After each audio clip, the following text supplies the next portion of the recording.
मुंबई में बीते दिनों बाबा सिद्दीकी के मौत के बाद पूरे देश में यह चर्चा का विषय बनता है कि आखिर बाबा सिद्दीकी की मौत का जिम्मेदार कौन है। इसकी जिम्मेवारी जो है वो लॉरेंस बिश्नोई गैंग लेता है। बिहार में भी यह चर्चा का विषय बनता है। पप्पू यादव इस मुद्दे को लेकर मीडिया को संबोधित करते हैं और कहते हैं कि क्या यह देश हिजड़ों की फौज है। इस बातचीत के बाद, इस बयान के बाद मनीष कश्यप गुस्से में लाल हो जाते हैं और मनीष कश्यप खुले तौर पर पप्पू यादव को चुनौती देते हैं और कहते हैं कि मैं पूर्णिया में भी आऊँगा और आप देश को हिजड़े की फौज कैसे कह सकते हैं। देखिए, इस मामले पर अब मनीष कश्यप को धमकियां मिलने लगी हैं। मनीष कश्यप मीडिया को संबोधित कर रहे हैं, मीडिया में बयान भी दे रहे हैं और साथ ही साथ अपने सोशल मीडिया पर भी उन्होंने लिखा है कि मुझे 10 दिनों के अंदर गोली मारने की धमकी दी गई है। देखिए, इस विषय पर बातचीत करने के लिए मेरे साथ अखिल भारतीय अपराध विरोधी मोर्चा के राष्ट्रीय अध्यक्ष धनवंत सिंह राठौर जी हैं। धनवंत जी, मनीष कश्यप ने बड़ा आरोप लगाया है कि उन्हें 10 दिनों के अंदर गोली मारने को कहा गया है, धमकी मिल रही है। इस विषय पर क्या कुछ कहेंगे? मनीष कश्यप के किसी नज़दीकी ने भी हमें जानकारी दी है कि मनीष कश्यप को पप्पू यादव का कोई समर्थक जिसने 10 दिन में जान से मारने की धमकी या गोली मारने की धमकी दी है। ये पूरी घटना बाबा सिद्दीकी से जुड़ा हुआ है, जहां उस घटना पर पप्पू यादव ने आक्रोश में आके जो बयान दिया, जो जितनी भी निंदा किया जाए कम है, क्योंकि उस बयान से ये निकलता है कि पूरे देश को लोगों को कहीं ना कहीं उन्होंने गलत शब्द का व्यवहार किया, हिजड़ा शब्द का व्यवहार किया है। तो सबने इसकी आलोचना किया। आलोचना का हर किसी का अपना होना भी चाहिए कि आप पूरे देश को लपेटने वाले कौन होते हैं। आप निर्दलीय सांसद जीते हैं, आप जनप्रतिनिधि हैं, कहीं न कहीं आपका कार्य करने का तरीका भी बहुत लोगों को पसंद भी आता है और कार्य करते भी हैं, वो बाढ़ में हो, गरीब के सहयोग में, या कई घटना पर। लेकिन ये अधिकार आपको किसने दे दिया कि आप पूरे देश के वासी के बारे में गंदे शब्द का व्यवहार करें। तो मनीष कश्यप भी ने इसका कड़ा विरोध किया और कड़ा विरोध करना जायज़ भी था। वो कोई भी व्यक्ति हो, देश का प्रधानमंत्री हो कि राष्ट्रपति हो कि मुख्य न्यायाधीश हो या कोई भी हो, कितना बड़ा दबंग हो, तो इस तरह के शब्द के लिए उसका कड़ी आलोचना होनी चाहिए, कड़ा विरोध होना चाहिए। यदि मनीष कश्यप भी नहीं किया तो कोई गलत नहीं किया, बिल्कुल सही था, जायज़ था। लेकिन पप्पू यादव ने यह धमकी नहीं दी है, पप्पू यादव के किसी समर्थक ने धमकी दी है।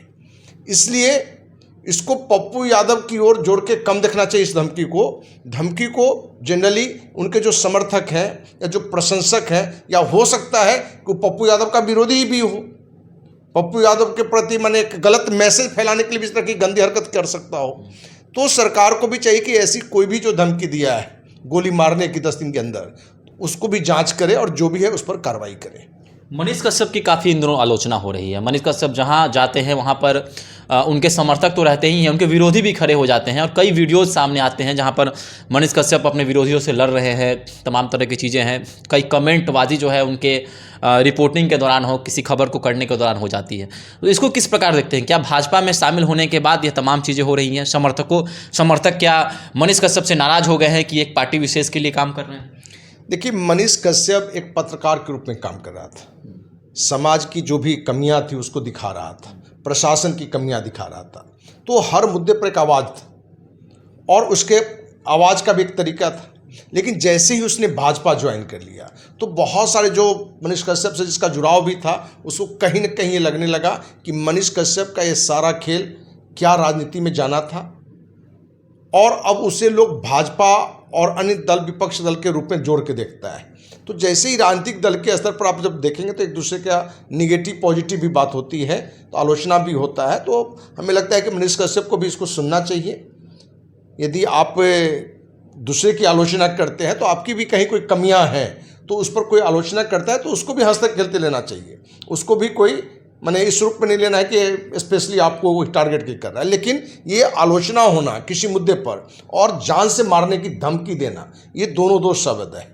इसलिए जो भी लोग ऐसी हरकत किया है, हमें लगता है कि पप्पू यादव से भी यदि जुड़ा हुआ वर्कर है तो पप्पू यादव को भी उस पर एक्शन लेना चाहिए और अपने खुद आके ये बात रखना चाहिए कि जो भी ये बोला है गलत बोला है और उस पर कार्रवाई हो। क्योंकि पप्पू यादव को ये सोचना पड़ेगा कि आप भी समाज में एक पहचान है और बीते समय आप पर भी अनेकों अपराध के आरोप लगते रहे हैं। तो जिस तरीके से इसने भी कहा कि भाई लॉरेंस बिश्नोई को हम 24 घंटा में 2 दिन में क्या समेट देंगे, मिटा देंगे, तो ये बातें भी जो है लोगों को पचा नहीं। कि क्या एक अपराध करने वाला को क्या ये भी अपराधी बनकर उसको समेट देंगे या निपटा देंगे उसके पूरे गिरोह को। या इस क्षेत्र में होता है कि सस्ती लोकप्रियता के लिए भी लोग आ जाते हैं। बहुत सारे लोग जो है बाबा सिद्दीकी को इस रूप में कोई मुस्लिम वोटर है, मैंने मुस्लिम वोटर को हम आकर्षित करेंगे। तो अब कहाँ क्या लक्ष्य है। राजनीति मूल्यों की होनी चाहिए, जात धर्म की नहीं होनी चाहिए। अपराध कोई कर रहा है तो अपराधी है, वो लॉरेंस बिश्नोई हो या कोई भी देश का व्यक्ति हो, और कोई भी निर्दोष मारा जाता है तो उसके प्रति सहानुभूति होनी चाहिए, उसकी लड़ाई लड़नी चाहिए। लेकिन आप इस दरमियान ऐसा कोई बयान न दे दें जो पूरे देशवासी को अपमानित करे। जहरीली शराब कांड को लेकर पप्पू यादव ने प्रेस कॉन्फ्रेंस बुलाया था। उस दौरान मीडिया वाले लॉरेंस बिश्नोई को लेकर भी सवाल कर जाते हैं और पप्पू यादव भड़क जाते हैं। वो कहते हैं कि मैंने पहले ही कहा था कि इन चीज़ों पर सवाल मैं नहीं दूंगा, जवाब नहीं दूंगा। तो क्या लॉरेंस बिश्नोई की चर्चा पप्पू यादव ने कर दी, बाबा सिद्दीकी की चर्चा कर दी और उसके बाद मीडिया पर भड़कते हुए नजर आते हैं पप्पू यादव। तो चर्चा का विषय बना हुआ कि क्या पप्पू यादव डर गए हैं? देखिए, लॉरेंस बिश्नोई के पास में जो चर्चा पूरी मीडिया फैलाए हुए है कि 700 से अधिक शार्प शूटर उसके पास में है, वो लोग हैं जिसका कोई अस्तित्व नहीं है। कहने का मतलब कि वो अपराधी हैं जो पहले अपराध में था नहीं और कम उम्र के लोग हैं। तो पप्पू यादव को भी कहीं ना कहीं डर जरूर लग गया होगा कि एक सामान्य आदमी आएगा और सामाजिक एक्टिविटी में जुड़ के कोई भी इस घटना को अंजाम दे सकता है। तो इस तरह की बातों को इग्नोर करना ये डर को दिखाता है। लेकिन हमें लगता है कि पप्पू यादव को सोचना चाहिए कि यदि गलत का आप विरोध करते हैं तो विरोध करते रहिए, डरने की जरूरत नहीं है। आपके साथ देशवासी भी हैं, बिहारवासी भी हैं, लेकिन अपने कार्य की जो पद्धति है उसमें थोड़ी सुधार की आवश्यकता है। क्योंकि आप कहीं ना कहीं एक व्यक्ति के लिए आप पूरे देशवासी को अपमानित करने का अधिकार आपको नहीं है, और उसमें आप भी आते हैं, आपका परिवार भी आता है, आपका मतदाता भी आता है। तो लॉरेंस बिश्नोई को भी जितना पूरी मीडिया बड़ा हाई बनाए हुए है, इसको भी बनाने की आवश्यकता नहीं है, बल्कि जो भी गलत कर रहा है उसका विरोध होना चाहिए। तो मनीष कश्यप और पप्पू यादव जो हैं वह पहली बार नहीं है जब आमने सामने हैं, कई मुद्दों को लेकर ये दोनों आमने सामने हो जाते हैं।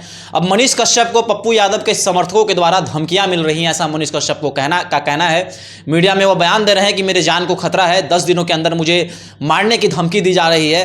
तो क्या बिहार में जिस प्रकार से यह मामला चल रहा है और एक बार फिर से पप्पू यादव मनीष कश्यप आमने सामने, तो इस पर आपके क्या विचार हैं, आप भी हमारे साथ साझा कर सकते हैं। और पप्पू यादव के इस बयान को आप किस प्रकार देखते हैं, यह भी आप हमारे साथ हमारे कमेंट बॉक्स में बता सकते हैं। धन्यवाद।